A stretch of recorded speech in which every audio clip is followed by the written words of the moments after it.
नमस्कार साथियों, आप लोगों का मेरे चैनल पर स्वागत है। आप लोगों से मिले काफ़ी दिन हो गए थे और कल मैंने किसी की वीडियो देखी, उसमें मुझे बहुत उत्साहित किया है कि कई चीज़ें लोगों के जीवन में असर करती हैं। जैसे कि कल मैंने किसी को कहते हुए सुना कि उसने rich dad and poor dad किताब पढ़ी, वो साइकोलॉजी ऑफ मनी किताब पढ़ी। उसके दिए गए ज्ञान को उसने अपने जीवन में उतारा और उससे उसको बहुत ही फर्क पड़ा।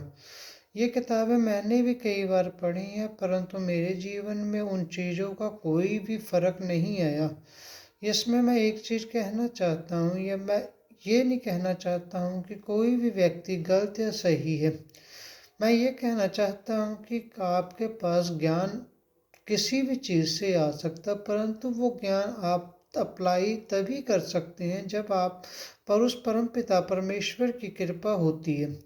ईश्वर की कृपा के बिना आपके जीवन में किसी तरह का परिवर्तन नहीं आता। अगर कुदरत या परमात्मा आपके जीवन में परिवर्तन लाना चाहता है तो आपके जीवन में वह एक के बाद एक कड़ी को जोड़ता चला जाएगा और आप जीवन में आगे बढ़ते हुए चले जाएंगे। परंतु अगर परमात्मा आपके साथ नहीं है तो आप जीवन में जितनी मर्जी मेहनत कर लें, आप सफल नहीं हो सकते।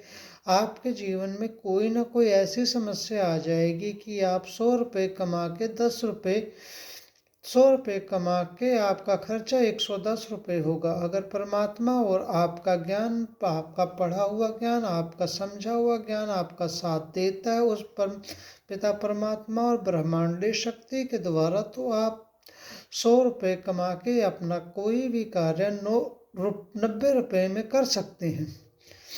मैं काफ़ी प्रयास कर रहा हूँ अपने जीवन में आगे बढ़ने के लिए, परंतु मेरे साथ कुछ ऐसा होता है कि मेरे खर्चों से कम मेरी इनकम होती है। ऐसा नहीं है कि मैं बहुत कम मेहनत कर रहा हूँ या कुछ भी, परंतु मेरे साथ इन अच्छी किताबों को पढ़ने के बावजूद भी उनमें दिया गया ज्ञान में मैं अप्लाई नहीं कर पा रहा हूँ। मैं ये नहीं कहूँगा कि वो किसी के लिए भी काम नहीं करेगी, क्योंकि एक ही चीज़ कई व्यक्तियों के लिए अलग अलग असर करती है। कई बार होता है कि हाँ, हम सोचते कुछ है, होता कुछ है।